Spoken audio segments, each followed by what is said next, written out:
Je vais répondre à ces questions-là. Bon, qu'est-ce qu'on a? Ça devient un peu lassant, mais enfin, on va faire avec. Comment s'il commence à venir vous dire je ne suis pas autonomiste, indépendantiste, alors qu'est-ce que ce serait si vous l'étiez? Mais enfin, bon, moi, je préfère les gens qui viennent à drapeau déployé. Mais allez. Alors, on vous dit, on n'aura pas votre initiative, on est méprisant.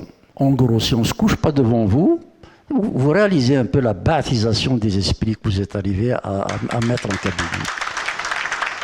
Je ne crois pas à l'initiative qui consiste à annoncer une énormité comme l'indépendance d'une région sans avoir réfléchi une fraction de seconde sur les données démographiques, sur les données géopolitiques, sur les données institutionnelles, sur les données économiques.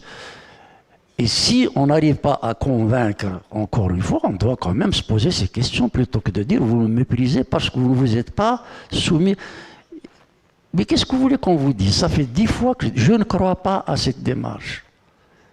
Elle est bancale, elle est incohérente, et effectivement, elle structure la colère et le désespoir. Je sais ce qu'il faut dire aux jeunes Kabyles aujourd'hui, qui sont victimes d'un gendarme qui les a abusés en Kabylie. Je sais si je veux les entraîner à la catastrophe, si je veux avoir des martyrs, si je peux dire que bon, si j'ai des militants qui sont prêts à sacrifier, je n'ai pas le droit d'utiliser, de manipuler, d'instrumentaliser le dépit, la colère, les abus dont sont victimes les jeunes, si je veux les entraîner. Je sais ce qu'il faut faire. Je préfère leur dire, continue tes études, regarde, sensibilise, écoute, apprends, essaye de trouver des relais, on va voir comment trouver la meilleure solution pour affronter la situation qui nous est faite.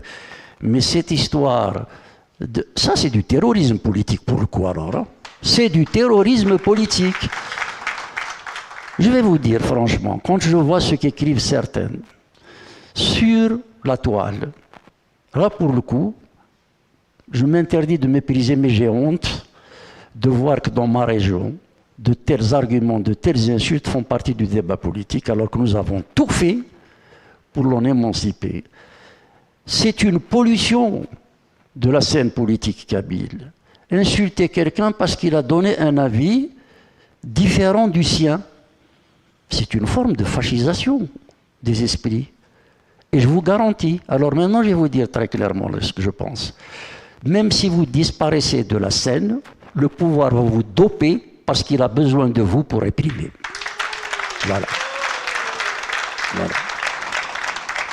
Je vous le dis très clairement, fraternellement, j'espère que vous ne le prendrez pas comme une volonté d'alimenter la polémique, c'est vous qui m'avez amené sur ce terrain-là. Je passe mon temps à vous dire, moi je me battrai pour que vous puissiez vous défendre. Vous êtes en train de tirer vers le bas tout ce que nous avons construit de plus précieux. Une conscience citoyenne, structurée, construite, admirée, argumentée, convaincante, vous êtes en train de la raser. J'ai lu dernièrement, alors je vais en parler, c'est mon frère, j'ai lu dernièrement une fille que je connais. Hansadi a été invitée par l'association Mouloud Mamri Nethieni, qui commémorait l'anniversaire de sa disparition, ou peu importe, à l'occasion de Mouloud Mamri.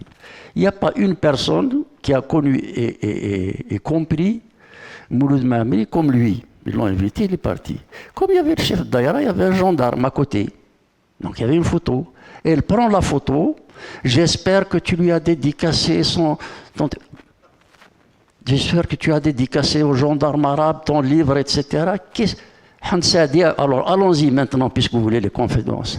Hansadi, le jour où Farhat Mbeni a été arrêté, a coupé son salaire en deux pour donner la moitié à la famille de Farhat Mbeni.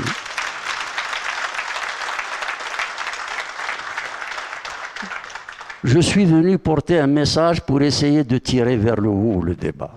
Et vous voyez un peu où vous nous ramenez.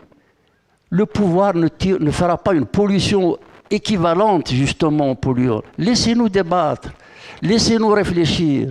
La situation est compliquée, la situation est délicate. Quand je dis que la colère est un réflexe animal, en politique, c'est la pire des choses. L'animal, il a le droit de ruer dans les brancards.